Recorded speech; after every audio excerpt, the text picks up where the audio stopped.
My brother raised his glass at his rehearsal dinner and said, loud enough for the whole room to hear, to everyone who actually made something of themselves. He looked right at me when he said it. I was sitting at the far end of the table in a dress I'd bought 3 years ago, the hem slightly frayed where I'd caught it in a car door once and never got around to fixing it. My stepmother was beside him, beaming. My father was beside her, nodding like my brother had just said something profound.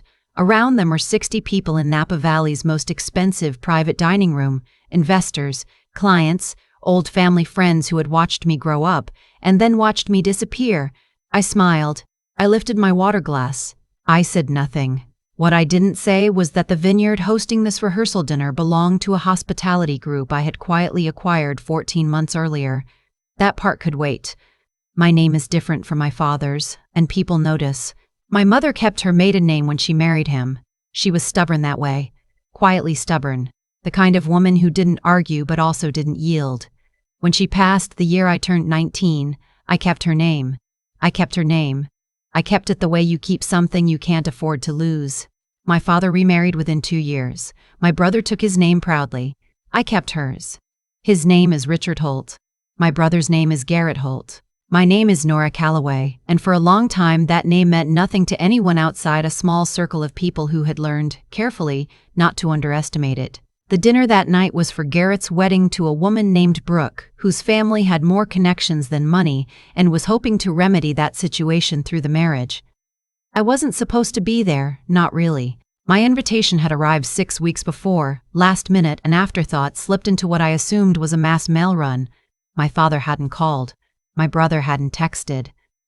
Just the envelope, formal and impersonal, like something you'd send to a former colleague you felt obligated to include. I almost didn't go. Then I thought about who else would be in that room. And I bought a plane ticket from Portland to San Francisco and drove up to Napa on a Friday afternoon with the windows down and the radio off. I need to go back further because the dinner doesn't make sense without the years that came before it. My mother died in January of my sophomore year at UC Davis. She had been sick for 8 months before that, and those 8 months were a kind of education I hadn't signed up for. Learning how a family fractures under pressure, learning which cracks had always been there and which ones were new.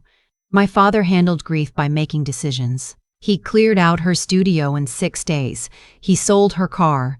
He sat me down 3 weeks after the funeral and said, with the patient tone of a man explaining traffic patterns, that he and my stepmother-to-be had been seeing each other for some time, and that he hoped I would be mature about it. I was mature about it. I went back to school. I stopped calling home as often. I learned to be self-sufficient the way you learn to swim after someone throws you into deep water. Not gracefully, but effectively. My brother and I had never been close. But after my mother's death we became strangers with shared history.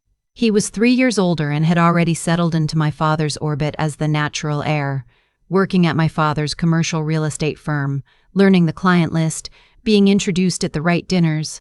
When I graduated, my father suggested I come home to Sacramento and join the firm in an administrative capacity, help with client files, support Garrett as he grew into his leadership role.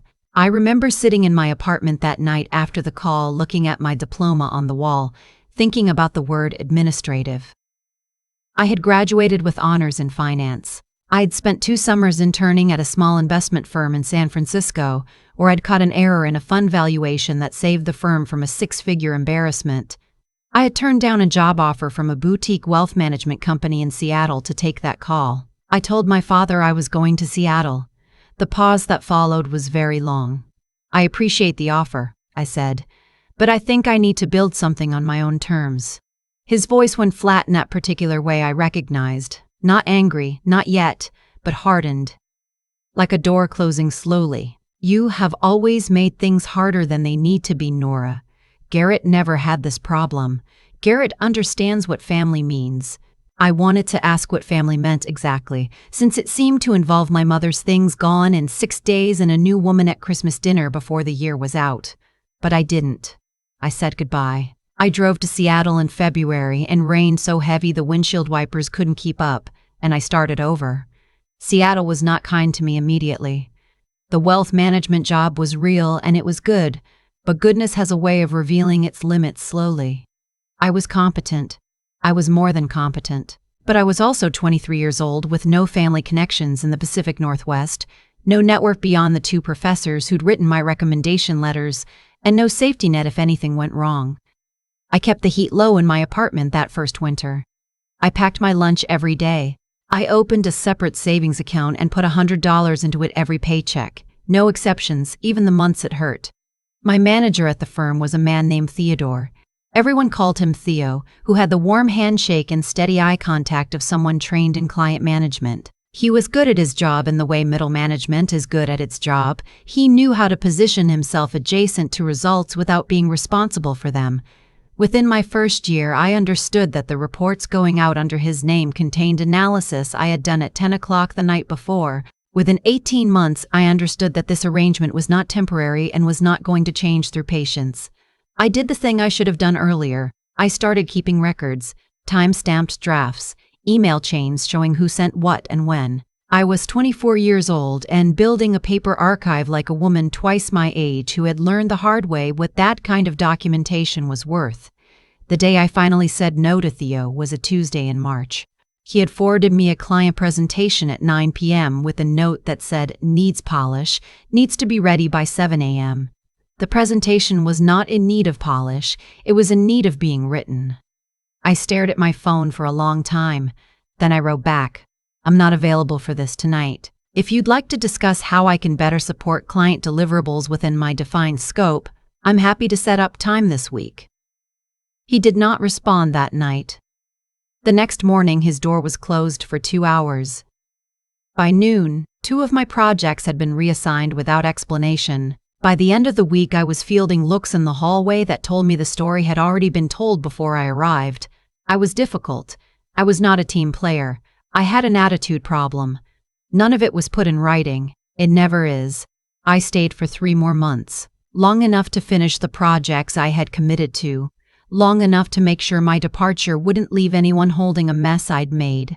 Then I left, professionally and without drama, carrying my documentation and my savings and a contact list I had spent 2 years carefully building.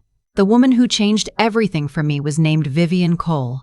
I met her at a conference in downtown Seattle, one of those Saturday morning panels I went to because they were free, and I was trying to learn everything that couldn't be taught in an office.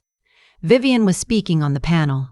She was 58 years old and had the bearing of someone who had long since stopped trying to make people comfortable and had decided instead to be useful. She ran a small private equity operation out of Portland, not flashy, not the kind of name you'd see in press releases, but real and solid and profitable in the quiet way that serious money often is. After the panel, I waited until the crowd thinned and introduced myself. I told her what I was working on, what I'd noticed in my time at the firm, what I thought the gap was between the analysis being done and the decisions being made. She listened without interrupting, which I had learned was rare. When I finished, she said, "What do you think you're worth?" It was the right question. Nobody had asked me that before. I said, "More than I've been paid to be." She handed me her card. Vivian was not a mentor in the warm fictional sense. She didn't take me under her wing or tell me I reminded her of herself. She was harder than that and more useful. She gave me problems to solve and watched how I solved them. She introduced me to people who had resources and expected results. She told me once over coffee in her office that looked out over the Willamette River that the most dangerous thing a woman in finance could do was make herself easy to overlook on purpose. "You can choose your battles," she said, "but never let someone else choose your visibility for you."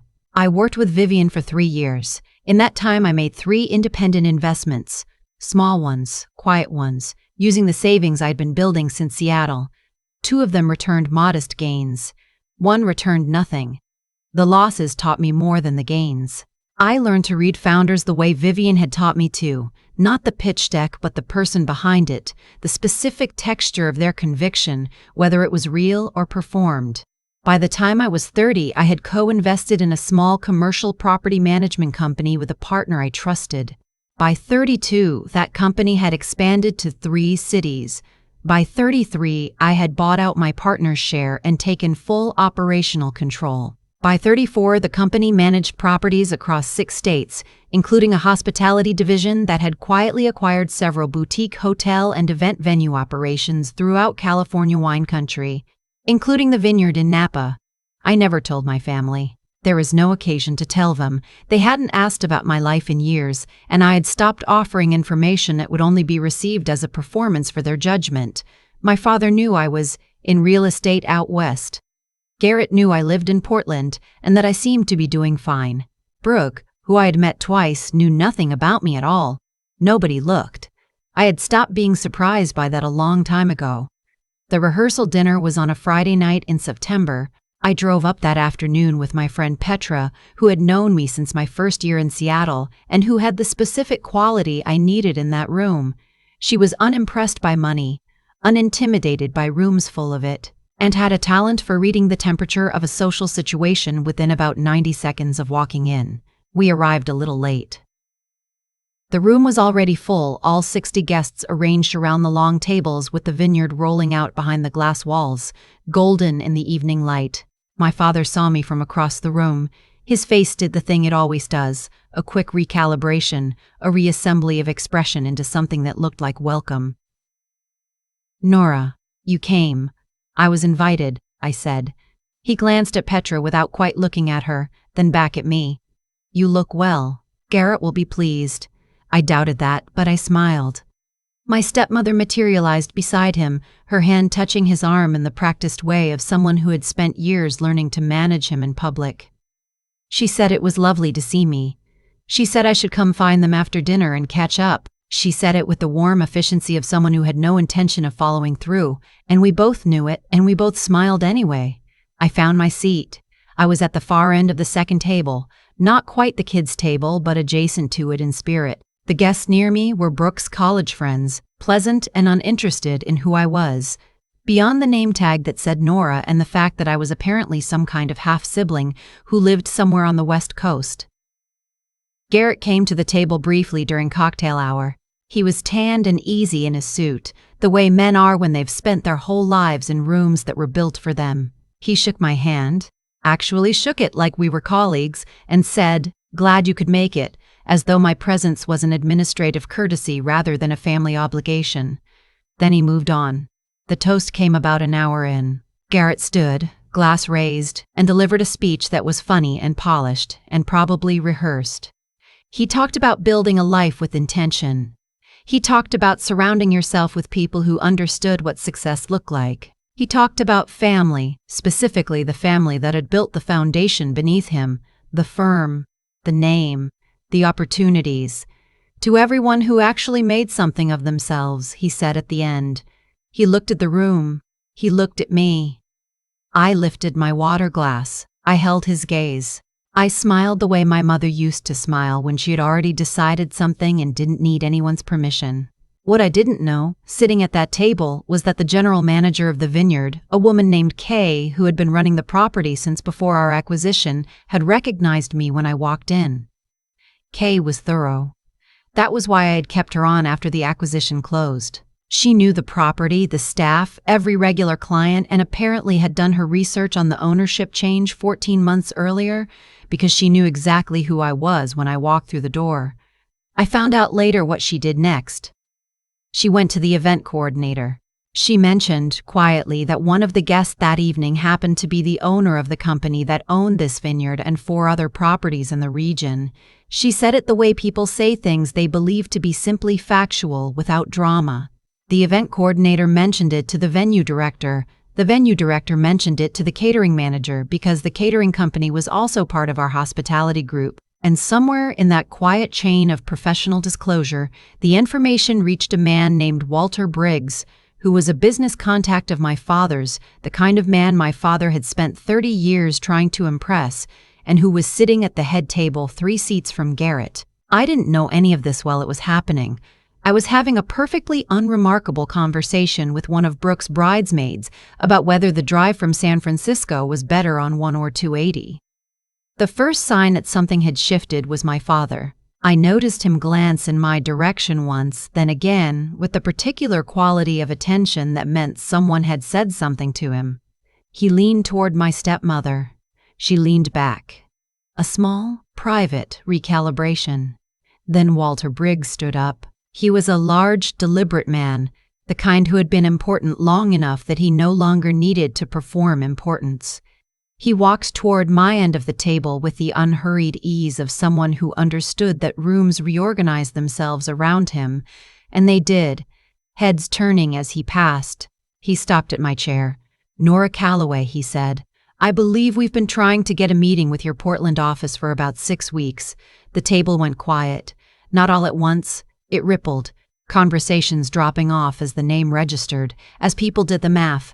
I said, "I know. I apologize for the delay. Our acquisitions calendar has been full." He laughed, genuinely, the laugh of a man who hadn't been surprised in a while and found it enjoyable. "You built the Calloway Group," he said. "The commercial property management operation. You've expanded what, 5 times in 4 years?" "6 times," I said. He looked at me for a moment with the specific expression of someone recalibrating a category. Then he reached into his jacket and produced a card. "Please call my office Monday," he said. "I'd like to have a real conversation." He shook my hand and walked back to the head table. The silence at my end of the dining room lasted exactly long enough to become something. My father arrived at my side within 4 minutes. I know because I was watching the clock on the wall above the bar, the old-fashioned kind with a sweeping second hand, and I was counting. "Nora." His voice was careful, controlled the way it gets when he is processing something he does not want to show he hadn't known. "Hi, Dad. Walter Briggs just told me something." I imagine he did. He said your company owns this property, this vineyard." I looked at him. He was not a small man, but he seemed smaller than I remembered, standing at the edge of this room that his son had rented and his daughter had bought. "Among others," I said. "We have a few properties in the region." He opened his mouth, closed it. A man nearby, one of my father's colleagues, had drifted a little closer, the way people do when they sense something worth listening to. My father was aware of it. He was always aware of that. "Why didn't you tell us?" he said. His voice dropped, but not enough. "How long has this been going on?" "The company has been operating for about 4 years. The hospitality division is newer. And you didn't think to mention it." "I thought about it," I said. "But you hadn't asked about my work in about 3 years, so I wasn't sure there was a natural moment." His jaw tightened.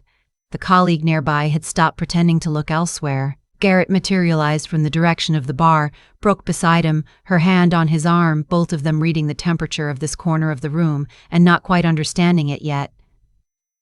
"What's going on?" Garrett said. "Walter Briggs introduced himself to your sister," my father said. "He's been trying to get a meeting with her company." Garrett looked at me, a long look, the kind that happens when you are trying to reconcile 2 different images of someone and neither one is winning. "Your company," he said. "The Calloway Group, yes." Brooke, to her credit, said nothing. She just held her champagne glass very still. "Your company owns the vineyard," Garrett said. He gestured slightly at the room around us. "And the catering," I said, "and the floral supplier. I didn't plan the wedding, if that's what you're wondering. We contract out the coordination. But most of the vendors on tonight's invoice will route back to us somewhere." A sound came out of my brother that was not quite a laugh and not quite anything else. A soft exhale, almost involuntary, the kind that comes when something you believed with certainty turns out not to be true. My father said, his voice low and unsteady, "You were sitting at that table." "At the table you put me at," I said. "Yes, and this whole time, I wasn't hiding, Dad, you just weren't looking." The colleague nearby had given up any pretense of looking elsewhere. 2 other guests had drifted close. My stepmother appeared at my father's shoulder, took in the scene, and went very still. My father made one more attempt. He said if I had known. I said, "What would you have done differently?" He didn't answer. I hadn't expected him to. I left the dinner early. Not dramatically. I said goodbye to Brooke, who shook my hand with a kind of formal sincerity that told me she was processing everything and would have opinions about it later. I told Garrett I'd send a gift. He looked at me like he was trying to figure out who I was, which I suppose was fair because the answer had changed. Petra and I drove back to our hotel in the dark with the windows down and the radio on low. The vineyards just shapes on either side of the road. She didn't say anything for a while, which was why I had brought her. Then she said, "Your dad looked like a man who just opened a door and found a different house on the other side." "Yeah," I said. "How do you feel?" I thought about it. I had imagined this moment for years, in different versions. Sharper ones, sometimes more satisfying, more complete. I had imagined the look on my brother's face, my father's voice going quiet, the room rearranging itself around a fact they had decided in advance would never exist. The actual version was quieter than the imagined one, less triumphant, more like the last page of something. Tired, I said. But like the right kind of tired. My father called 3 days later. I let it go to voicemail. His message was 6 minutes long, which was unusual for a man who measured words like expenses. He started with the practical. He wanted to understand the scope of the Calloway Group, wanted to discuss potential synergies with his commercial real estate firm, wanted to know if I'd be open to a conversation. The last minute and a half was different. His voice changed. Not soft exactly, my father doesn't do soft, but lower. Older. He said he hadn't known how to talk to me since my mother died. He said he hadn't handled that time well, and he knew it. He said Garrett should have called me himself about the wedding, should have made more of an effort, and that was his failure too, for not insisting. He said, I should have looked. I listened to the message twice. I didn't call back that day or the next. On the 4th day I texted, I'll talk. Not about business yet, just talk. He wrote back within 2 minutes. The message was 4 words. Okay, whenever you're ready. Garrett called the week after the wedding, from what I assumed was the honeymoon, based on the background noise. He sounded like a man who had thought carefully about what he wanted to say, and then decided to say something slightly different. He said, I didn't know. I know you didn't. I should have tried harder to know. That's not the same thing, but I should have tried. Yes, I said. You should have tried. Yes, I said. There was a pause. In the background I heard water, maybe a pool. Are you okay? He asked. Like actually okay. It was the first time he had asked me that in years. Maybe ever in that particular way. Not as a social gesture, but as a real question, one that admitted there was a real answer he might not know. I'm good, I said. I'm actually really good. Another pause. Then the vineyard is beautiful, by the way. Brooke wants to know if we can come back for our first anniversary. I said I'd see what I could arrange. There's a photograph on my desk at the Portland office, the only personal thing in the room, which is otherwise all glass and clean lines and the kind of deliberate blankness that reads as confidence. It's a photo of my mother in her studio, taken sometime in the late 90s before I was born, before any of the rest of it. She's looking at something outside the frame and she's almost smiling. Not quite, the way she always was, hovering at the edge of an expression she hadn't fully committed to yet. I look at it on the days when the work is hard, when a deal falls apart or a hire turns out to be wrong, or I lie awake going through a cash flow projection that doesn't add up the way I need it to. She never told me to prove anyone wrong. She never said work hard and show them. She said once, sitting in her car in a hospital parking lot while we waited for test results we were both afraid of. She said, you don't need them to understand you, Nora. You just need to understand yourself. I thought about that in the vineyard parking lot when Petra and I were getting into the car. I thought about the room I had just left, the glass walls and the soft lights and the table where I had been placed at the far end. I had spent years imagining the moment my family would finally see me clearly. What I hadn't expected was that by the time it arrived, I would need it so much less than I thought. My mother was right, the way she was always quietly right about the things that mattered. I didn't need them to understand me. I already understood myself, and that, in the end, was the only foundation I had ever actually needed. I used to think the hardest part of being overlooked was the loneliness of it. The specific quiet of sitting in a room full of people who share your blood and feeling like a stranger who wandered in from the wrong address. What I didn't understand for a long time was that being overlooked is also information. It tells you exactly what someone values, exactly how much they've been paying attention, exactly what they believe about you. And once you have that information clearly, without flinching, you can decide what to do with it. My father made his choice in the weeks after my mother died. Not in one dramatic moment, but in 100 small ones. The studio cleared out in 6 days, the remarriage, the phone call where he offered me a role filing papers behind my brother's desk. Each of those choices had a consequence he couldn't see yet because consequences don't always arrive on schedule. They accumulate quietly, the way compound interest does, and then one day the number is so large it doesn't fit in the frame you built for it. Garrett made his choices too. The handshake at the rehearsal dinner instead of a real conversation. The toast that looked at me when it said everyone who made something of themselves. Small cruelties dressed as nothing, the kind that count on you to absorb them without accounting for them. But every choice leaves a record. Not a formal one, not the kind you take to court, but the kind that lives in the people who witnessed it, in the relationships that didn't get built, in the years of distance that opened up because nobody thought to close them. What I learned, not from a book, not from a mentor, though Vivian came close to teaching me this, is that character isn't what you perform when the room is watching. It's what you do in the years when nobody important seems to be looking. I worked through those years. I saved and failed and saved again. I learned from every deal that collapsed and every person who tried to use my effort for their own credit. I built something real not because I was trying to prove anyone wrong, but because the work itself demanded honesty, and honesty turned out to be the only foundation that holds. The vineyard didn't happen because I planned a revenge. It happened because I was doing the work while my family was busy deciding I wasn't worth watching. That's the part I want to sit with. Because it matters. I wasn't playing a long game against them. I was just living my actual life. The collision at that rehearsal dinner was a consequence of their inattention, not a strategy of mine. There's a version of this story where I leave that dinner feeling triumphant. I don't, not quite. What I feel is more like the end of a long breath I'd been holding for years. Petra said my father looked like a man who opened a door and found a different house. That's exactly right. And the thing about that moment is that the house was always there. He just never bothered to look at the address. I think about what my mother said in that hospital parking lot. You don't need them to understand you. You just need to understand yourself. She was right, and she was right in a way I couldn't fully receive until I had earned the understanding she was talking about, through the years of hard work, through the failed investments, through the nights I triple-checked my own numbers because I knew nobody else would catch my mistakes for me. That kind of self-knowledge isn't given, it's built. And once it's built, nobody's opinion of you has the power it used to have, because you already know what you're worth and you know exactly how you got there. That's the only inheritance that actually transfers.